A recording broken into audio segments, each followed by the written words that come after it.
Breaking news that could affect millions of Americans' retirement plans. President Trump has just signed an executive order that's sending shockwaves through the Social Security system. What does this mean for your benefits? Could this be the solution to fixing the troubled program, or will it cause more problems for retirees? I'm diving into all the details today, and trust me, you'll want to hear this. If you're concerned about your financial future, hit that subscribe button right now and turn on notifications so you never miss crucial updates that could affect your retirement security. The Social Security landscape as we know it is undergoing its most significant transformation in decades. President Trump, just months into his second term, has made a bold move that his administration claims will save and strengthen the program for generations to come. The executive order, signed yesterday at the White House, outlines a comprehensive overhaul of how benefits are calculated, distributed, and funded. But before I break down the specifics of these changes, let's understand why this is happening now.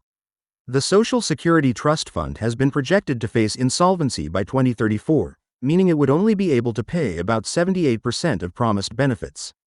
President Trump has repeatedly vowed to protect Social Security, and this new order appears to be his administration's attempt to make good on that promise before the system reaches crisis point. But will these changes actually protect your benefits, or should you be concerned? The most immediate and notable change coming from this executive order is a complete recalibration of the cost of living adjustment (COLA) formula.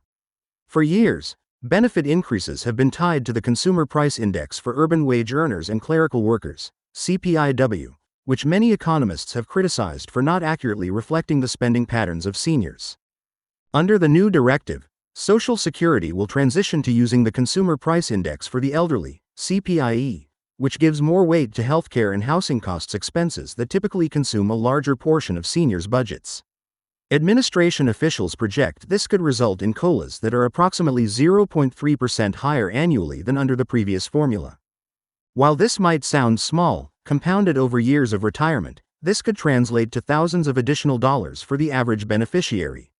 But is this change enough to keep pace with the true inflation seniors face, especially with healthcare costs climbing at rates far exceeding general inflation? Another major component of the order addresses the earnings cap for Social Security taxes. Currently, earnings above $168,600 aren't subject to Social Security payroll taxes. The new plan gradually increases this cap over the next 5 years, eventually subjecting earnings up to $250,000 to these taxes. This represents a significant shift in how the program is funded and would primarily affect higher income earners. The administration estimates this change alone could extend the solvency of the trust fund by an additional 7 years. Critics argue this essentially amounts to a tax increase on higher earners, while supporters contend it's a necessary step to ensure the program's survival. How will this impact the economy? Will it discourage high-income employment or entrepreneurship? Or is this a fair approach to shore up a system that benefits all Americans? Perhaps the most controversial element of the executive order involves the creation of what the administration is calling a Retirement Security Protection Fund. This fund would allocate a portion of Social Security assets to a more diversified investment strategy than the current practice of investing exclusively in special issue Treasury bonds. Under the new directive, up to 15% of new contributions could be invested in a diversified portfolio of index funds representing American companies. The administration argues this approach could generate higher returns to bolster the trust fund, pointing to the success of similar strategies employed by other nations' pension systems. However, critics worry this introduces market risk to what has traditionally been one of the most secure government programs. Is this a prudent modernization of an outdated investment strategy, or does it gamble with the retirement security of vulnerable Americans? And who will oversee these investments to ensure they're managed in beneficiaries' best interests rather than political ones? The executive order also contains provisions specifically targeted at what the administration calls special needs beneficiaries. These include enhanced protections and benefit adjustments for disabled workers, widow-ers, and children receiving survivor benefits. One notable change removes the so-called remarriage penalty that currently reduces benefits for widow-ers who remarry before age 60. The order also creates a new caregiver credit that would provide Social Security work credits to individuals who take time away from paid employment to care for children or elderly family members. This acknowledges the unpaid but valuable work that often disrupts careers and reduces lifetime earnings and subsequently, Social Security benefits, particularly for women. These changes aim to address long-standing inequities in the system, but questions remain about implementation. How will caregiving time be documented and verified?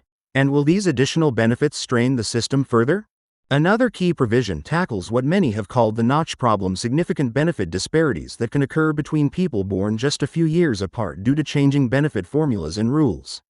The order instructs the Social Security Administration to develop a smoothing mechanism to prevent sharp benefit differences between adjacent birth cohorts. Additionally, it modifies the windfall elimination provision, WEP, and government pension offset, GPO, complicated rules that reduce benefits for certain public sector workers. These have long been criticized as unfair penalties on teachers, police officers, firefighters, and other public servants. The changes would phase in a more proportional reduction rather than the current, more severe approach. But with these technical adjustments comes complexity. Will the Social Security Administration be able to implement these changes efficiently? And could this create confusion for beneficiaries already struggling to understand the system's complexities? The order includes a technological overhaul of the Social Security Administration's operations. It directs the agency to modernize its computer systems, many of which date back decades, and expand online services to reduce wait times and improve customer service. It also establishes a benefit security task force to combat fraud and improper payments, which cost the program billions annually. While these administrative changes might seem less dramatic than benefit adjustments, they could significantly impact beneficiaries' experiences with the system. After all, even the most generous benefits are meaningless if people can't access them due to administrative hurdles. But technology upgrades are notoriously expensive and often face implementation challenges. Will this modernization effort succeed where previous attempts have faltered? And will the focus on fraud prevention create additional barriers for legitimate beneficiaries? The executive order sets an aggressive implementation timeline, with many provisions taking effect January 1, 2025, just months from now. Others will phase in gradually over the next 5 years. This rapid timeline has raised concerns among policy experts about whether the Social Security Administration, already struggling with staffing shortages and outdated systems, can execute such significant changes effectively. Congressional reaction has been predictably divided along party lines. Republican leaders have largely praised the order as necessary reform to save a critical program, while many Democrats have expressed concern about executive overreach into what has traditionally been Congress's domain. Legal challenges are already being prepared, questioning whether such sweeping changes can be implemented via executive order rather than legislation. Will these changes actually take effect on schedule, or will legal and administrative hurdles delay or derail them? And how should Americans plan for retirement amid this uncertainty? Financial advisors are already fielding calls from concerned clients wondering how these changes might affect their retirement strategies. For those currently receiving benefits, the changes to the COLA formula could mean slightly larger annual increases. For high-income workers, the higher tax cap means more of their earnings will be subject to Social Security taxes. For those approaching retirement age, the new benefit calculations could either increase or decrease their expected payments, depending on their specific circumstances. The complexity of these changes means that generic advice is insufficient. Many people may need personalized guidance to understand their particular situation. But what if you can't afford a financial advisor? How will average Americans navigate these changes? And what steps should you be taking now to protect your retirement security regardless of what happens with Social Security? As we wrap up today's discussion of these momentous changes to Social Security, it's important to remember that the program remains a cornerstone of retirement security for millions of Americans. Whether President Trump's executive order represents positive reform or problematic disruption will likely depend on your personal situation and political perspective. What's undeniable is that Social Security needed attention. The question is whether this particular approach addresses the core issues effectively. As implementation begins, I'll continue to bring you updates on how these changes are affecting real people and what you should know to maximize your benefits. If you found this information valuable, please hit that like button and share this video with anyone who might be concerned about these changes. Don't forget to subscribe to our channel for ongoing coverage of retirement security issues and practical financial advice.